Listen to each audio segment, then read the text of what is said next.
This is neither the Quran, a prayer book, or the yellow book that is commonly read in classrooms, as long as you know that Galileo Galilei, René Descartes, and Leonardo da Vinci all read it. This is the most influential science book in the history of science in Europe and even the entire world in the discipline of optics. Its original Arabic title was Al-Manatir, but it was eventually translated into Latin as the Book of Optics.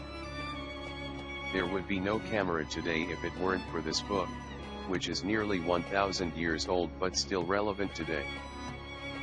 Who is the author of this book?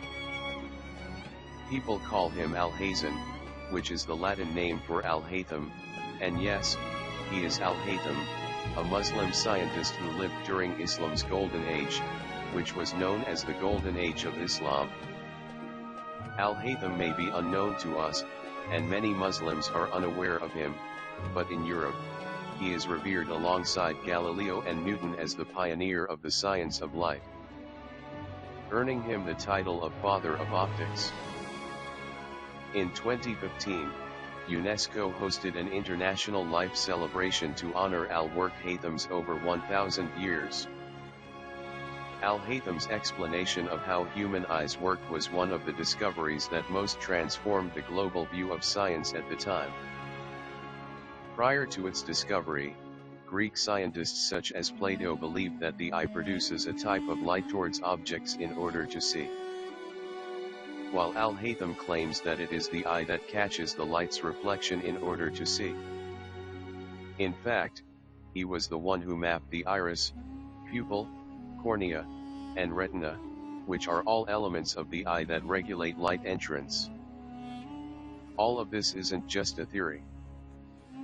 Al-Haytham confirmed it by experiment, even if it was a very modest experiment, when it became the foundation for the invention of the camera in his time, which was known as the camera obscura at the time. We have a beautiful view of a nice church just outside the window here. Now, if I close these blinds, through this pinhole I created in this blind, I'll be able to capture an image of this church on this transparent screen.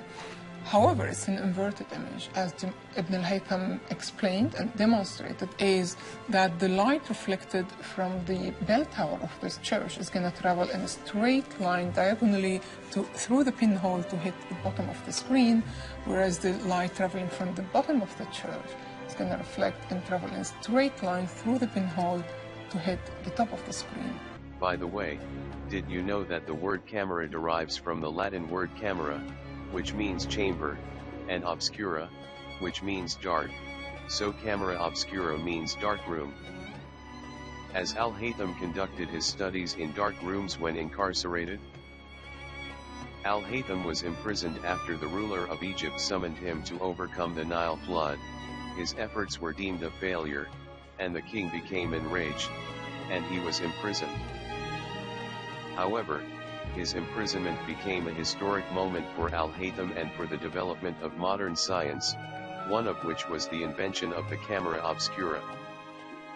Oh, and if you think Al-Results Haythams are normal, remember that he explained not just the workings of the eye but also the nature of light. He was the first to prove that light travels in a straight path, allowing him to explain mirror reflections, refraction of light, and other phenomena. Sheshet shows me an ancient copy of Ibn al-Haytham's great work. ما هو هذا الكتاب؟ هذا من هيثم كتاب المناظر. هذا كتاب المناظر. Optic. The Book of Optics.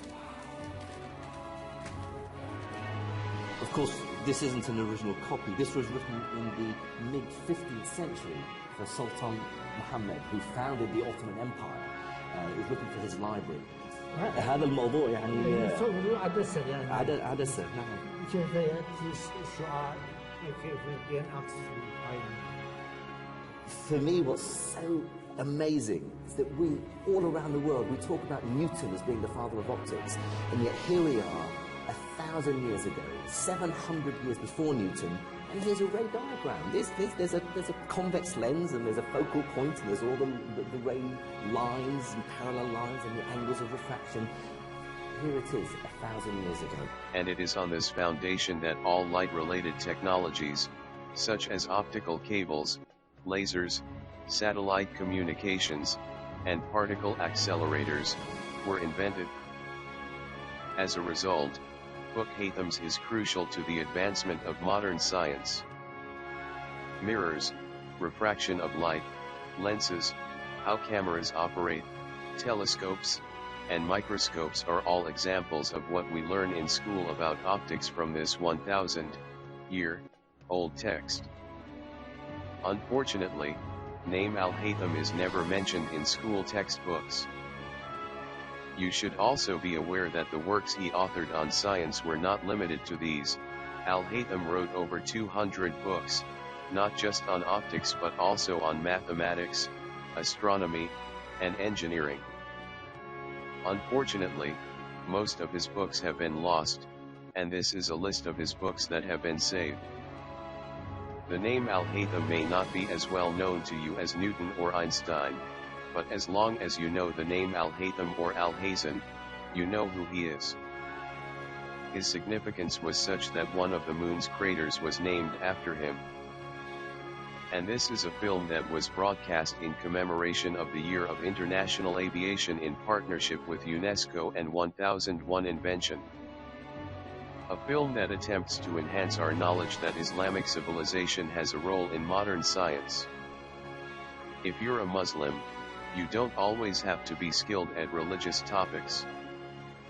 Al-Haytham is an example of a Muslim who can contribute to the advancement of world civilization through science, and his work goes beyond religion.